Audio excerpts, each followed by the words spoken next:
Para tudo que você tá fazendo, que isso é incrível! O ministro Fux admite que o STF sim cometeu injustiças e solta pedrada atrás de pedrada contra Gilmar Mendes, contra Alexandre de Moraes e contra as críticas da academia e da grande imprensa. Então para o que você tá fazendo aí, que eu tô em choque com o que aconteceu hoje no Supremo Tribunal Federal e você também vai ficar. Porque foi mais do que surpreendente, foi inédito, foi avassalador, foi esmagador. Nós tivemos o ministro Luiz Fux colocando ali o dedo na ferida dos abusos cometidos por Alexandre de Moraes, que são apoiados por vários outros ministros, e lavou a nossa alma. Sim, o STF cometeu injustiças. Sim, o STF cometeu abusos. Sim, o STF violou a lei, violou a Constituição. Sim, essas injustiças precisam ser reparadas. Gente, senta para assistir a esse momento absolutamente surreal que eu vou separar em 3 momentos e que começo aqui com este vídeo. Olha aí. Ao reconhecer que meu entendimento anterior, julgamos muitos casos, embora amparado pela lógica da urgência, incorreu em injustiças, que o tempo e a consciência já não me permitiam sustentar. O meu realinhamento, pois, não significa fragilidade de propósito, mas firmeza na defesa do Estado de Direito. Gente, que espetáculo, que espetáculo. Essa aí é uma cena rara, raríssima no Supremo. O ministro Fux admitiu que houve injustiça nos próprios votos dele. Nos próprios votos que ele deu nos casos dos réus do 8 de janeiro. Então ele não está apenas apontando o dedo para Moraes e para os demais colegas. Ele não está apenas atribuindo culpa aos outros e deixando de assumir a responsabilidade pelos próprios atos, não. Fux começa falando primeiro dele mesmo. Ele mesmo reconheceu que o entendimento dele é antigo, que o levou a condenar os réus do 8 de janeiro anteriormente era injusto, era errado, e que nem o tempo nem a consciência dele permitiriam sustentar essa injustiça. E aí ele mudou e disse, é injusto, é errado. Gente, que porrada no Alexandre de Moraes e nos demais ministros. Que porrada, que dia glorioso, que dia belo para a justiça e para o STF no Brasil. Isso aqui, gente, é emocionante, é bonito de ver como um ministro que tem brio, honra, dignidade, humildade como Fux é capaz de sozinho nos lembrar do brilho, da honorabilidade, do orgulho que a nossa Suprema Corte deveria ter, deveria representar para todos nós. A nobreza do gesto dele é de dar orgulho do que ele representa e nos faz sonhar com o que poderia ser uma Suprema Corte que aplicasse o direito e realizasse a justiça. Mas calma que teve mais pedrada. Fux comentou também o fato de professores estrangeiros famosos terem saído por aí criticando o voto dele e comemorando a condenação do Bolsonaro.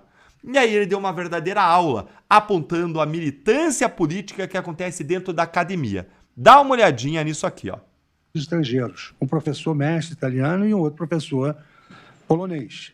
Algum tempo depois, ambos foram instados a opinar sobre aquele julgamento, em particular sobre o meu voto. Não deixa de ser curioso, talvez até envaidecedor, que um voto minoritário desperte tamanho interesse. Mas o episódio me causou perplexidade, pela forma com que os próprios autores, de alguma maneira, no meu modo de ver, extraíram as suas obras. O mestre italiano, que declarou não ter lido o meu voto e nem o processo, ele está falando do Ferrajoli e fala que as declarações deles traíram as próprias obras deles, porque Ferrajoli é conhecido como o famoso garantista, que defende direitos fundamentais e que diz que o papel ali do processo penal é proteger os direitos fundamentais contra o Estado. Segue lá, ó. E é um dos precursores do garantismo penal.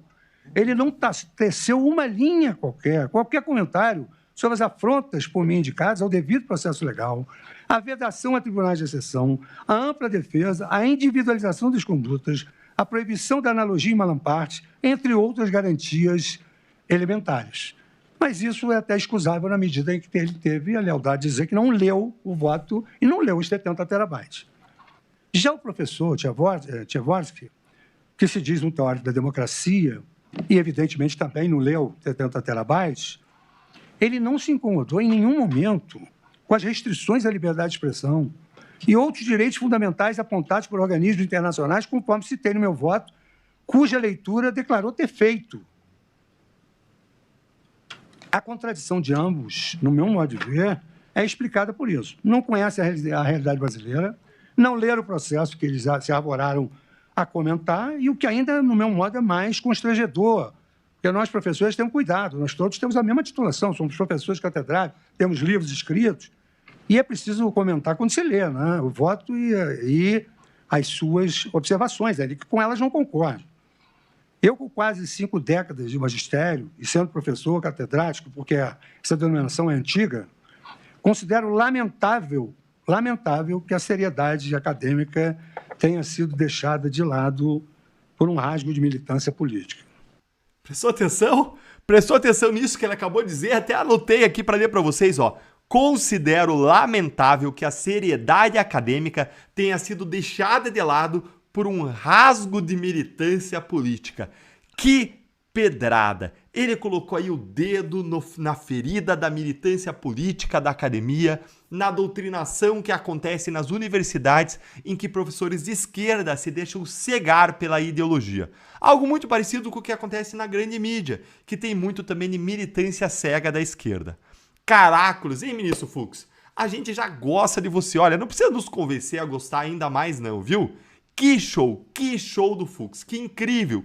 E se você ficou tão emocionado quanto eu com tudo isso aqui, senta o dedo no like com força, que isso aqui é raríssimo. Eu não lembro de ver isso no Supremo em muito tempo. E agora a gente olha comigo a cereja do bolo. Olha a pedrada de Fux no Gilmar Mendes. Olha aí. Ao rebaixar sua competência originária para uma das duas turmas, estaríamos silenciando as vozes de ministros que poderiam exteriorizar nos autos e não fora dos autos sua forma de pensar sobre os fatos a serem julgados na estação penal. Aliás, a manifestação de ministros que não participaram do julgamento fora dos autos recebeu uma crítica contundente sobre a violação à lei orgânica da magistratura. Gente, sensacional, sensacional. Vocês ouviram isso aí? Separei aqui para reler para vocês também, ó. Aliás, a manifestação de ministros que não participaram do julgamento fora dos autos recebeu uma crítica contundente sobre a violação da lei orgânica da magistratura. Que porrada seca no Gilmar Mendes. É um recado claro aí para aquele ministro cujo nome começa com G, termina com Ilmar. G, aliás, G de Gilmar. Então, gente, a gente viu 3 coisas aí.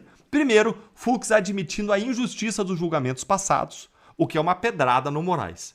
Segundo, a gente viu Fux criticando os acadêmicos militantes, o que é uma pedrada numa academia e numa mídia militantes. E, por fim, colocando Gilmar no seu devido lugar como alguém que vive violando a lei, cometendo casos na imprensa que são julgados por outros ministros, o que é uma violação clara da lei da magistratura. Não tem como terminar esse vídeo a não ser dizendo e aplaudindo. Bravo, bravo, ministro Fux, bravo. Ministro Fux ajuda Bolsonaro com uma manobra no Supremo. Sabe aquele plano? Aquele público declarado pelo ministro Alexandre de Moraes e por seus aliados no Supremo. Aquele plano de condenar o Bolsonaro e jogar ele na cadeia ainda nesse ano de 2025?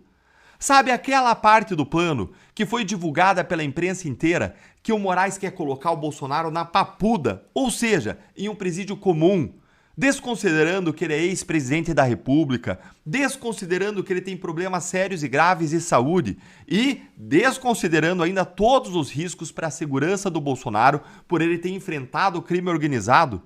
Tudo porque os ministros do Supremo querem que o Bolsonaro pague penitência, segundo saiu na imprensa? Pois é, esse plano de Moraes e dos seus amigos da ala norte-coreana do Supremo foi frustrado. Foi frustrado agorinha mesmo por uma manobra do ministro Luiz Fux, que votou pela absolvição do Bolsonaro. Não dá para dizer que exista alguma intenção de Fux ao fazer essa manobra, ou seja, eu não estou dizendo aqui que o Fux quer intencionalmente ajudar ou beneficiar Bolsonaro, até porque eu acredito que ele é um ministro bem mais técnico do que os demais. Mas o fato é de que a ação recém-adotada por Fux agora tem uma consequência muito clara: atrapalhar Moraes e ajudar Bolsonaro. E eu já vou te explicar os benefícios que isso pode trazer, mas olha só aqui a matéria que saiu no Estadão. Fux pede para revisar o voto antes da publicação de acórdão do julgamento de Bolsonaro. Vem aqui comigo entender como que isso aqui funciona. O ministro do STF, Luiz Fux, solicitou na última semana a revisão do seu voto no julgamento do ex-presidente Bolsonaro relacionado à trama golpista. O pedido foi feito antes da finalização do conteúdo que vai ser incluído no acórdão do caso.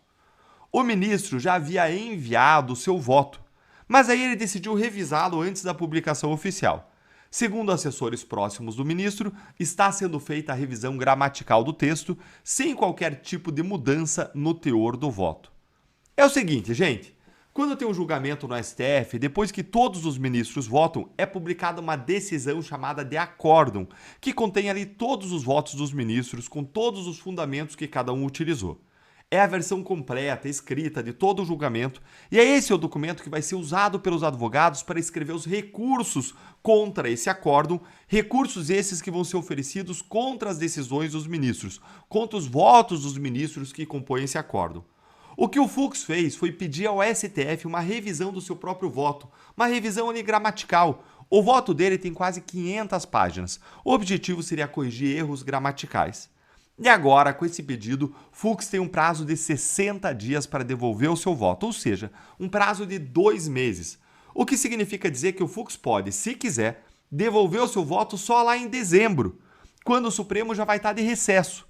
Na prática, gente, o Fux pode dar à defesa do Bolsonaro e dos demais réus mais 60 dias de tempo para organizar seus recursos, para organizar suas estratégias de defesa, além de postergar em 60 dias a prisão do Bolsonaro, já que Moraes só poderá decretar a prisão definitiva na Papuda depois do trânsito em julgado. Tudo, claro, depende de quanto tempo o Fux vai ficar com esse caso.